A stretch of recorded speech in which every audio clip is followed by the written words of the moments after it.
Hello guys, तो कैसे हो आप लोग। आज मैं आ चुका हूँ I just had to pick up a female disable मानुआ का एपिसोड 2 लेकर। जिन लोगों ने इसके पिछले एपिसोड को नहीं देखा जाके उसे देख लो। मेरे चैनल पे ये वीडियो अपलोडेड है, उसे जाके देख लेना, वरना आप लोगों को ये एपिसोड समझ में नहीं आएगा। तो ज्यादा देर ना करते हुए आज की इस एक्सप्लेनेशन को शुरू करते हैं।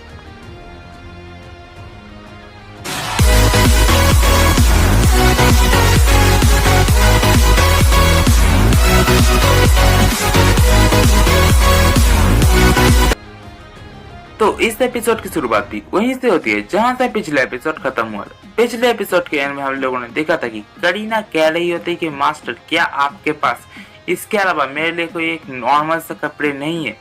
ये कपड़े बहुत ही ज्यादा रिलायबल नहीं है।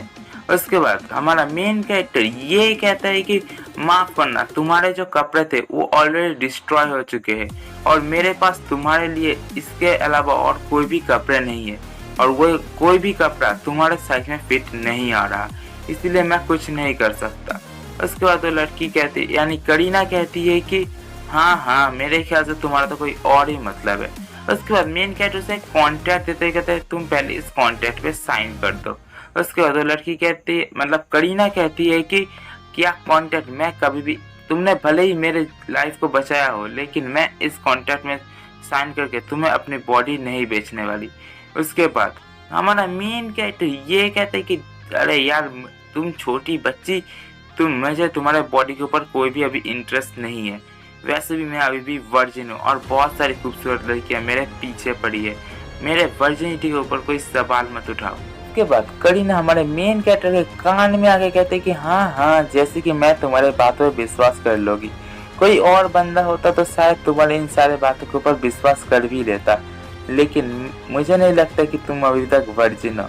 और इस बात को सुनने के बाद हमारा मेन कैरेक्टर ये कहता है कि अरे यार तुम इन बकवासों को करना बंद करो और पहले इस कॉन्ट्रैक्ट को पकड़ो और इस कॉन्ट्रैक्ट को पहले पढ़ के देखो कि इस कॉन्ट्रैक्ट के ऊपर क्या लिखा हुआ है।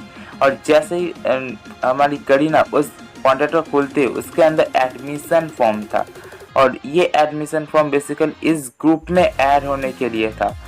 और हमारी करीना सोचती कि मेरे ख्याल से मुझे ग्रुप में ऐड हो जाना चाहिए क्योंकि मेरे पास जाने के लिए और कोई जगह भी नहीं है।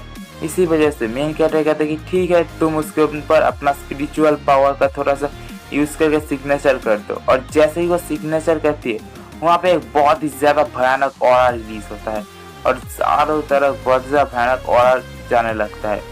और इस ग्रुप के कुछ और भी बंदे थे जो इस ऑरा को देख के बहुत ही ज्यादा खुश हो जाते कि उनकी एक और नई डिसाइपल या फिर तो उनका एक पार्टनर आने वाला है कि जो उनके साथ इस एकेडमी में पढ़ेगा। हम लोग हमारे मेन कैरेक्टर ये का सीन दिखाया जाता है जो उस कॉन्ट्रैक्ट पेपर को अपने पास वापस से रखते हुए कहता है कि बहुत अच्छा, अब तुमने जब इस कॉन्ट्रैक्ट पेपर पे साइन कर ही दिया है तो फिर तुम हम में से एक हो। और करीना हैरान होते ही कहते रुको, ये जो धमाका हुआ ये क्या था? ये तो एक हेवन जस्टिस था क्यों, है ना? तो मेरे कैरेक्टर कहता है हाँ ये एक हेवन जस्टिस ही था और तुम अब हम में से एक हो। उसके बाद करीना कहते लेकिन, उसके बाद मेन कैरेक्टर कहते कि नो एक्सक्यूज, तुम्हें अब तुम्हारे साथ वाले जो डिसाइपल्स होंगे तुम्हें उनके साथ मिलना होगा और उनके साथ बातें करने होंगे और चलो अब मेरे साथ। लेकिन दूसरी तरफ करीना तो कुछ और ही मन ही मन सोच रही थी कि ये बंदा कैसे हेवन जस्टिस को कंट्रोल कर सकता है। हेवन जस्टिस बहुत सालों पहले जब सभी लोग लड़ रहे थे एक बंदे ने इस्तेमाल किया था जिसके बाद सभी लोगों ने लड़ना बंद कर दिया था, सभी ताकतवर लोगों ने, और पिछले 100 सालों से किसी ने भी हेवन जस्टिस को कंट्रोल नहीं कर पाया। लेकिन आखिर ये बंदा है कौन जो इतनी आसानी से हेवन जस्टिस को भी कंट्रोल कर सकता है? इसका आखिर ओरिजिन है क्या?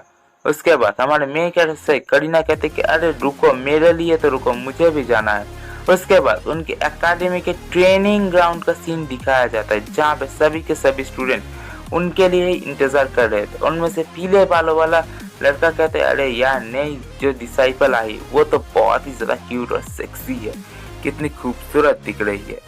और उस लड़के के पास वाले जो लड़की थी वो उससे कहती कि हे मैं तुम्हें वार्निंग दे रही हूँ, अगर तुमने उसकी तरफ देखा तो मैं तुम्हारे आंखें निकाल के गोटियां खेलूंगी।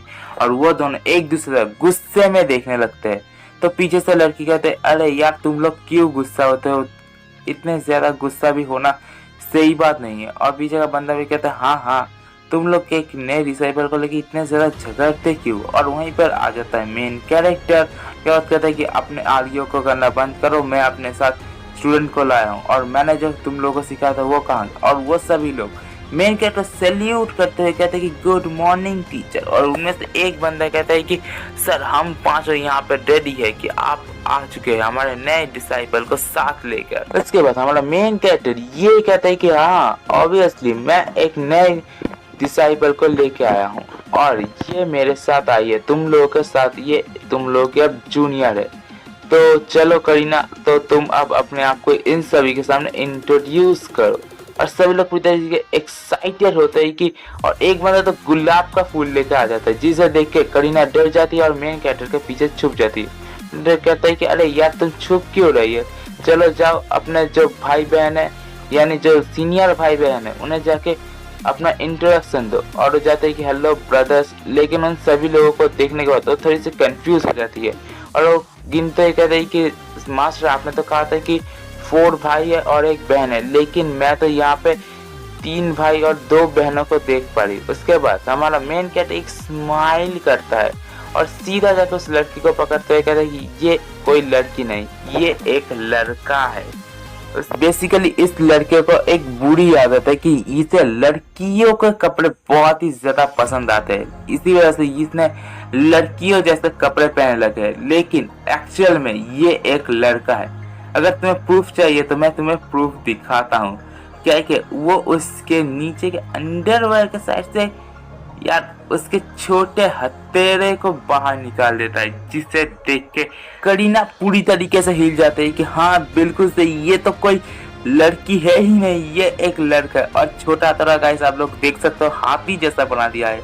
इस लड़के का क्या नशा है, इसकी लड़कियों जैसा, भाई इसकी तरह कैसे बुझने वाली है। और गाइस यहीं पर ये एपिसोड खत्म हो जाता है। अगर आप लोगों को मेरा एक्सप्लेनेशन पसंद आया हो तो वीडियो को लाइक, चैनल को सब्सक्राइब कर दो और कमेंट में बता दो कि आप लोगों को मेरा एक्सप्लेनेशन पसंद आया या नहीं, या फिर क्या क्या कमियां हैं मेरे एक्सप्लेनेशन में।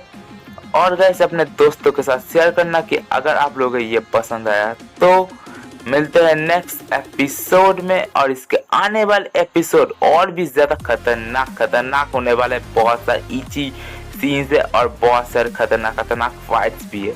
अगर आप लोग को इसका नेक्स्ट एपिसोड चाहिए तो फिर कमेंट सेक्शन में लिख के बता देना, मैं इसका नेक्स्ट एपिसोड बहुत ही जल्दी लेके आ जाऊंगा।